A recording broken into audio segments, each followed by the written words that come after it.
Some analysis now from Trita Parsi. He's the Executive Vice President of the Quincy Institute for Responsible Statecraft. Thank you so much for being with us on the program. Many now wonder whether or not Trump will directly interfere in Iran's internal affairs. He has taken some measures. Most recently, he has said that effective immediately, any country doing business with Iran will pay a tariff of 25% on any and all business being done with the United States. They are also weighing out some other options. Walk us through what those options may be and the ones that you think they'll opt for. So even before the protests really began, Israeli Prime Minister Netanyahu came and visited with Trump on December 29th of this past year and started pushing him for military action. And already then, Trump started to soften his resistance to military action and hinted that he might support Israel or take action himself against the missile program of Iran. The protests began, and then he changed his tune and said that he would do it to protect the protesters. He's not done that, and now he's throwing out these tariffs. I think this is all part of an effort by the administration to look as if they have done something, mindful of the fact that he threw out a red line. But I don't think that he is very eager to go to military strikes. He may still do it, but I think there's some second thinking taking place in the White House right now, particularly mindful of the fact that it does appear, and it may not be long lasting, but it does appear that the Iranians have clamped down on the protests. As your package mentioned, it has not been a lot of unrest in the last 2 days.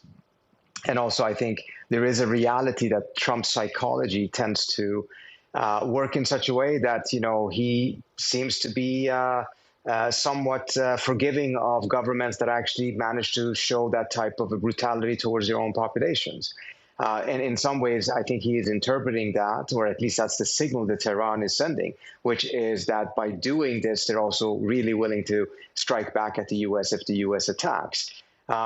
Is there some diplomacy taking place behind the scenes? It has been diplomacy taking behind the scenes for quite some time. That is in and of itself not new, but I think it's important for Trump to be able to say that his threat delivered something. Yeah, I'm glad you mentioned the diplomacy. How much room do you think that there is for diplomacy at this point? Because we're hearing from the Iranian foreign minister saying that they're ready for war, they don't prefer it, and nevertheless, there is a channel of communication that is currently open with Witkoff.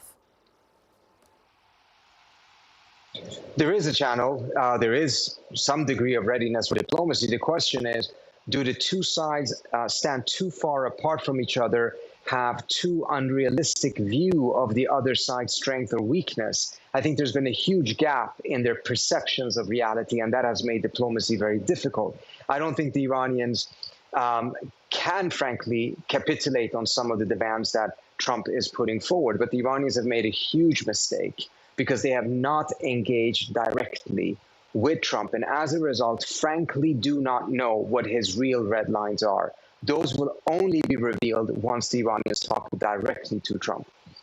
The calls from the protesters are growing louder for a change in leadership, and that has somewhat been overshadowed by Israel's aspirations in Iran. You mentioned Israel. How much foreign interference do you think there is in these demonstrations that we've seen taking place, particularly in the violence of it all? It is impossible to say. What we can say, however, is that in the past, the Iranians have always accused protests to have been infiltrated by foreign elements. This is the first time that you actually have foreign elements admitting that they're part of it. Now, whether they're actually speaking truth or not is unclear. The Israelis may be saying some of these things as a part of the psychological warfare that they're conducting.